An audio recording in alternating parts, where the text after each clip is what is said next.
we have today Frank Kuntz, the man behind the film, the man without him and his story, this film wouldn't be possible, Vanishing Knowledge. So I'm going to pass it on to Frank. And Frank, could you tell us a little bit about yourself? How did you come across the horse? And why the love that you have for the horses? Well, I'm a young 70-year-old guy. Um, we, we grew up. I grew up in a family of 12 kids. Horses was our means of transportation when I was growing up. If you want to go somewhere, you got on a horse, and you went. So we've always been around horses. Um, I've I I'm a Vietnam veteran, a disabled Vietnam veteran. So um, after I got back from Vietnam, I came back with a lot of anger issues. So um, the horses really helped me deal with a lot of my anger issues, and so they've helped my life. So I owe it to them to help their life. Could you tell us how they help you? Like what happens or what happened either or when you are around horses? Like how do they help you? Do they calm you down or how does that work? What they've really helped me with is their honest communication. They communicate with their eyes, their ears, their body language, and they never lie to you. They're very honest. So it's helped me become more honest in my life, because I've seen in their social structure that honest communication makes life a lot simpler, I think a lot easier.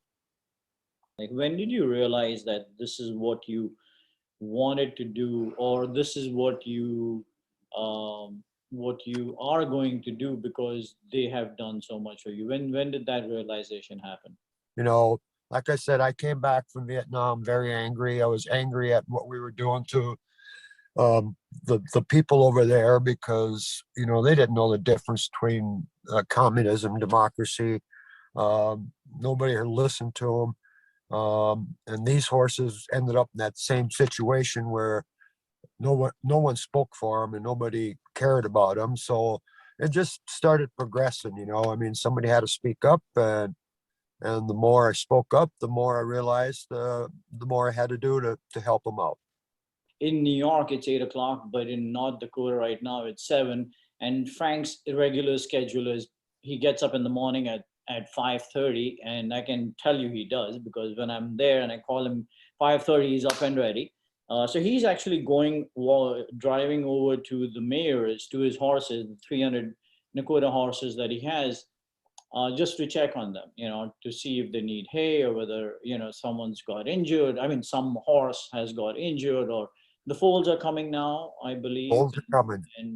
And so Frank goes to check on that. So that's the reason why he is not at home and he is sitting in the truck right now talking to me.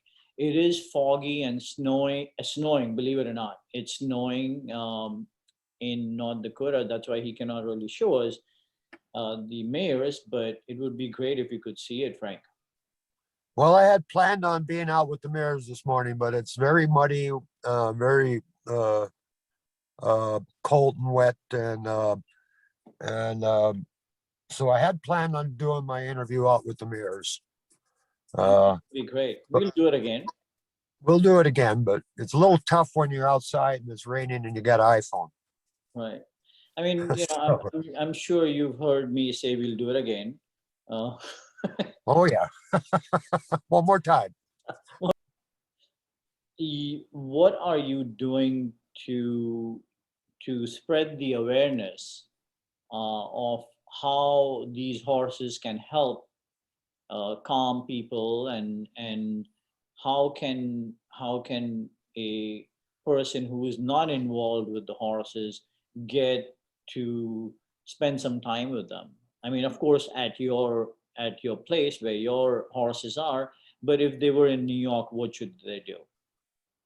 If you're in New York and you love horses and you love honest communication, uh, you love history, uh, you know, our issue is when you try to preserve something, you don't make money off it. You got to preserve and preserve. And so, money's always an issue, but that's just a tool, but it's a handy tool at times. Um, but a lot of ways is just to let more and more people know about these horses. I mean, I've seen them help so many people, that have mental issues, and um, it. I see it help the people more than the horses. I mean, it they're just got a very unique communication skills these horses have. Leo and I originally got into them to build a better horse with a better hoof, better bone. But the more we got involved with these horses, we're going, wow, they're really smart and they're really compassionate. They read people so well, and so it's we as people forget how to be honest in our communications, and it would save us a lot of time if we could communicate like a horse does. You know, uh, and that's part of that is the communication thing. Then also, like I said, these horses ended up in a situation where they had no one speaking for them verbally because they can't verbally speak. So we had to speak up for them. So in New York, how can you help? Just make more and more people aware of these horses, and that's why I'm so very, very happy and pleased to be working with Ejaz here on this Vanishing Knowledge project, because it will help get awareness out there and exposure for these horses. There's less than 700 left in the world today of this type of horse. Yeah. You know. I remember we were filming, and you said I wanted you to, the scene was that Frank and Paul get the 6 or 7 horses together and put them in the trailer, and to leave for Pennsylvania. And I asked Frank, I said, Frank, please make some noise and go like, come on, guys, come on, guys. And Frank turns around and says to me, but that's not what I do. I'm like, what do you mean that's not what you do? How do you do it? And then Frank just stood over there, and you walked, Frank. You walked, and you were very calm, and the horses got calm, and they slowly but surely got into the trailer. Could you tell us how that happened? Because to me it was, you have this 1,200-pound horse, and now you have 7 of them, and they're just listening to you without you saying something. So could you tell me something about that? Could you explain that to us? I've been very fortunate that I could learn their language, as I've been around them, especially this horse, the Nokota horses, for 40 years. So I've been very fortunate to learn their communication. And a lot of it is just the way you move your body, the way you move your eyes, your head. I mean, that's all communication to them. And once you have communication, it's like anybody. If you can communicate, even though you have foreign language or different languages, if you can communicate somewhat, that helps solve a lot of problems when you're trying to work with something. So, Frank, can you tell us a little bit about your day? Like, how does your day start and how does your day end? What do you do with these horses? Like right now, it's spring. Uh, we're foaling out. So I'm usually out there in the pasture a couple times a day. It usually takes me a couple of hours. We're also putting out mares and stud bands. So we're sorting mares and stud bands. We also got fence to fix. In the wintertime, it's a little different story. We got to deal with snow, cold weather, depending on weather conditions, if you got to move them around to get them into better situations. During the summer, I spent most of my summer riding the tractor making hay for them. So I got enough hay for the winter. The winter in North Dakota is very different compared to the winter in New York. I mean, the winter, I was there filming, and it went down to minus 46 or 40 or 36, something like that. And it was absolutely insanely cold. And to go and operate tractors and such kind of equipment with the 300 horses makes it super difficult. I was Yeah. having difficulty operating my camera, and I just don't understand how you go about your day, Frank. So Well, it's years of experience. That's why you're so good with your camera. You got years of experience, and you know, I've got years of experience working with these horses and dealing with weather and different conditions, and so you just got to deal with it. You know, you got to do the best you can and work with what you got. don't mean to put you on the spot, but I know that all these horses are like your children, and I understand that because I've seen you dealing with them. But you do have a favorite, and I want to talk about your favorite. And your favorite is Otto. That's Frank's favorite horse. It's his personal horse, basically. It's his best friend, so to speak. Um, I've heard you speak to him. You know, sometimes you reprimand him like a child. Sometimes you talk to him like a equal. Sometimes you talk to him like a friend. Could you tell us a little bit about him?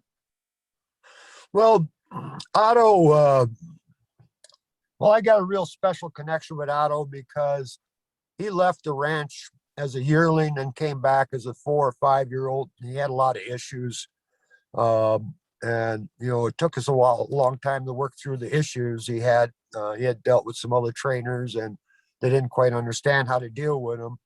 So, you know, it was a relationship uh, based on a lot of work, you know, and just to get, you know, Otto back to being comfortable. And, you know, I mean, I trust a horse.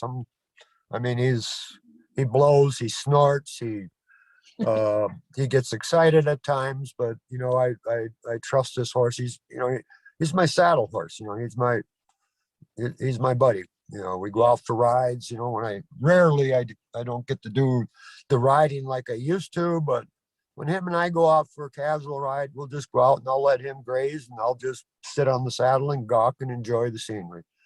You know, you know, so um, I have seen him and you together. And I believe there's a really special bond over there. And just so everybody knows, Frank has three daughters, and they consider Otto to be their brother, so to speak. I mean, they literally talk to him like he was, you know, they have a sister brother hate and love relationship with him. So it's funny, but at the same time, it's really, really nice to see that relationship you have with your horse. yes, and actually I have 5 daughters. Uh, Three from my first marriage, and my Oh, wife Shelley nice. had 2 daughters. So, uh, but yeah, I mean, he's like a brother to my daughters, but he's like a misfit brother at times, or a mischievous brother at times. I mean, I can get along with him. My one daughter, sometimes she, him and her have little disagreements once in a while, but uh, that's that's Otto, and that's my daughter. I really appreciate everything you did for the film, everything you did for me personally, and letting me be a part of your family, your friend circle. So thank you so much.